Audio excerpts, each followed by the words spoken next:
Salut, c'est Richard et c'est le RG Podcast Minimalisme. Aujourd'hui, c'est l'épisode 18. Alors en titre, on va parler de pourquoi le minimalisme ne marchera jamais, mais jamais en France. Alors j'entends certains là qui vont me dire ça y est, il en a marre, ça y est, enfin 17 épisodes, voire peut-être celui-là pour nous expliquer que effectivement le minimalisme c'est bien dans différentes situations. Il nous a même réussi à nous pondre une petite formation en nous expliquant que voilà, parler anglais c'était assez simple. Bon bref, ça y est là, il va arrêter de nous saouler avec ça, il va arrêter de nous raconter sa vision. En plus, il a même fait un article, voire plusieurs, assez consistant, nous expliquant voilà comment ça allait et comment c'était vachement bien pour lui et comment ça serait vachement bien pour vous quoi. Ça se diffuse partout, ça se présente sur Facebook de façon légère, ça met des photos sur Instagram. Enfin bon, ça essaye de se justifier, quoi. Ça essaye de vivre. Bon, tout ça pour ça, en fait, quelque part. Tout ça pour se dire, au bout de 17 épisodes, bonjour la résistance, quoi. Bonjour la persévérance, toi qui nous explique les choses comme ça depuis quelque temps. Bon non, là j'arrête ma petite provocation naturelle me concernant. Je suis toujours adepte de cette philosophie-là. Je suis toujours là à te parler aujourd'hui. Je suis toujours à essayer d'expliquer que oui, pour moi, c'est quelque chose qui m'a réveillé un peu et qui m'a permis vraiment de trouver des choses logiques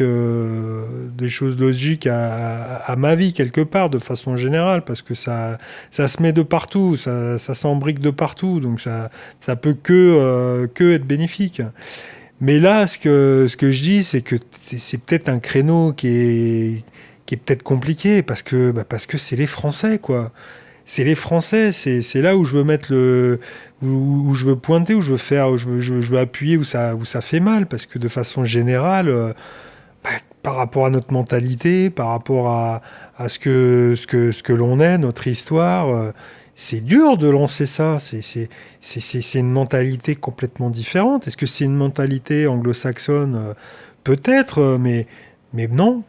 Enfin, j'ai envie de répondre carrément par rapport à ma question. Non, c'est pas une question c'est pas une question de dire voilà, c'est eux qui ont lancé le projet. C'est pas les Suédois quand même qui ont inventé les meubles. Merde, c'est de façon générale. Après, ils ont eu une tendance assez épurée pour faire les choses et puis de nous les vendre pas trop cher pour que ça soit bien diffusé. Bon, très, très bien pour eux.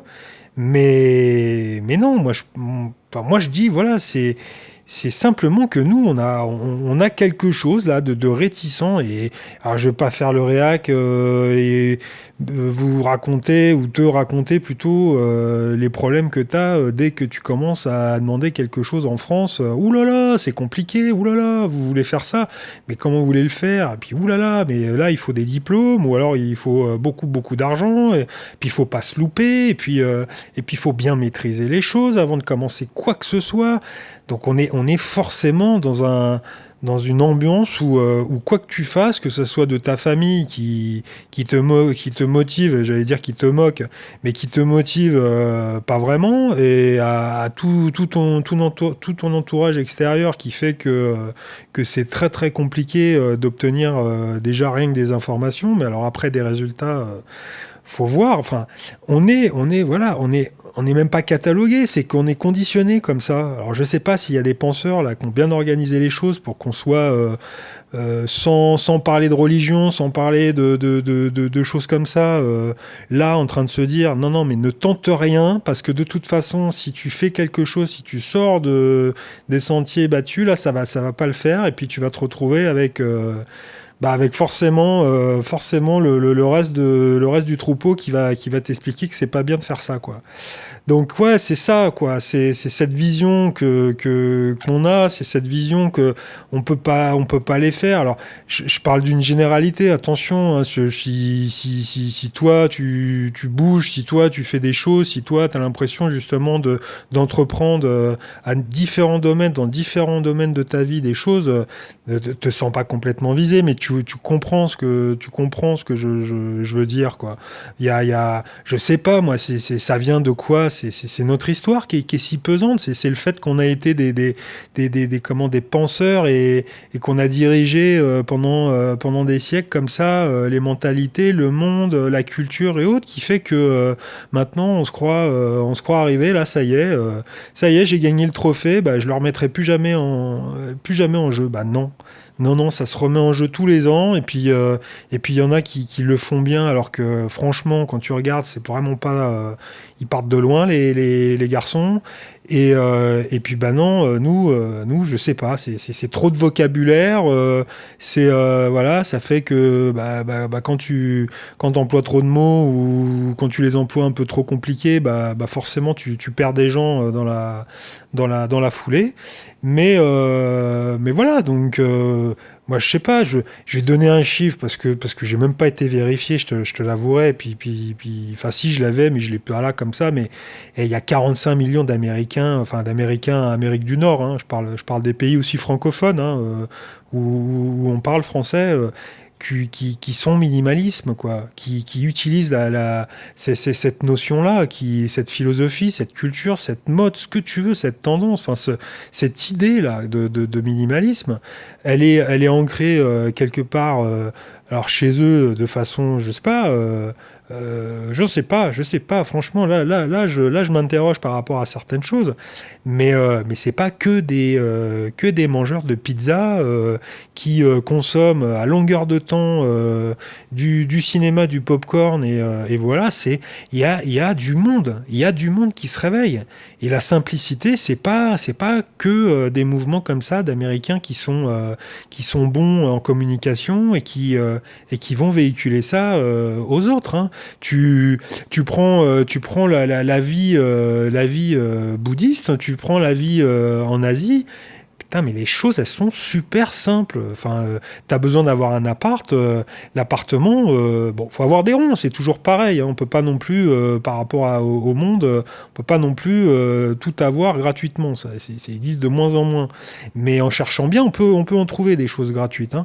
Voilà, tu loues quelque chose, c'est assez simple, hein. C'est pas le parcours du combattant d'un appartement sur Paris ou dans une ville forte, quoi. Faut pas croire que la Pologne c'est froid et qu'il n'y a pas de richesse, quoi. Il y a des gens qui justement ont une culture et des idées hyper fun, hyper tendance, voilà, qui permettrait des fois à certains cafés que je vois dit in de changer un peu d'état d'esprit. Alors le voyage, hein, ça fait quand même pas mal de choses, ça fait quand même pas mal de choses, mais c'est un peu ça l'idée, quoi. Le minimalisme, moi je l'ai expliqué dans mon blog. C'est pas né dans les années 60. J'ai voulu mettre une date comme ça parce qu'il y a des gens forts qui ont appuyé les choses, et puis des phrases qui ont marqué et puis qui sont là. Mais ça fait des millénaires que ça existe. Enfin, les millénaires. Bon, on va comparer, hein. Je pense que la plus belle ville du monde, c'est Paris. Le minimalisme est né avec Paris. Donc, je vois pas pourquoi, vu qu'on était les meilleurs et qu'on était les penseurs de l'époque, on pourrait pas réfléchir à ça, quoi. Voilà, on est le meilleur quand on le croit, mais quand on le sait pas, ça c'est, non, c'est même pas ça la phrase. C'est, on est le meilleur quand on le croit, mais quand on le sait. On n'est pas le meilleur quand on le croit, mais quand on le sait. Voilà. Parce que là, je suis en train de lire ma petite phrase là, parce que je vais dire, tiens, je vais noter une phrase de temps en temps, ça fait bien. C'est même pas une grande phrase, hein. C'est tiré d'un classique des films. C'est Morpheus qui dit ça, et je trouve que voilà, c'est ça, quoi. C'est que moi, je sais personnellement qu'on a des possibilités et que faut faut qu'on les exprime à nouveau, quoi. Et que et que s'il fallait garder une seule chose, ça serait le choix Voilà, de changer un peu les mœurs en interne, de se dire que on peut faire autrement et que c'est quand même plus plaisant de pouvoir faire et rivaliser avec le monde que forcément tout le temps se dire que non, ce qu'ils font tous, c'est pas bien et que nous, on a raison, mais on n'a jamais écrit, enfin non, on n'a jamais écrit, on n'a jamais ouvert un de leurs bouquins où on s'est jamais intéressé comme ça à leur culture. Voilà, c'était pourquoi le minimalisme a un gros souci en France, mais moi je crois pas qu'il a un gros souci. Honnêtement, je crois il a un super avenir, que qu'on va le développer, que c'est le début de quelque chose et que voilà je fais un appel, hein, je dis bon bah voilà, moi ça y est, j'ai fait mon choix, je demande à tout le monde de me suivre maintenant. Voilà. C'est tout pour aujourd'hui. C'était le podcast 18. On se retrouve sur les réseaux, sur ma page rgminimalisme.claude. Et bah, je te dis à demain. Salut.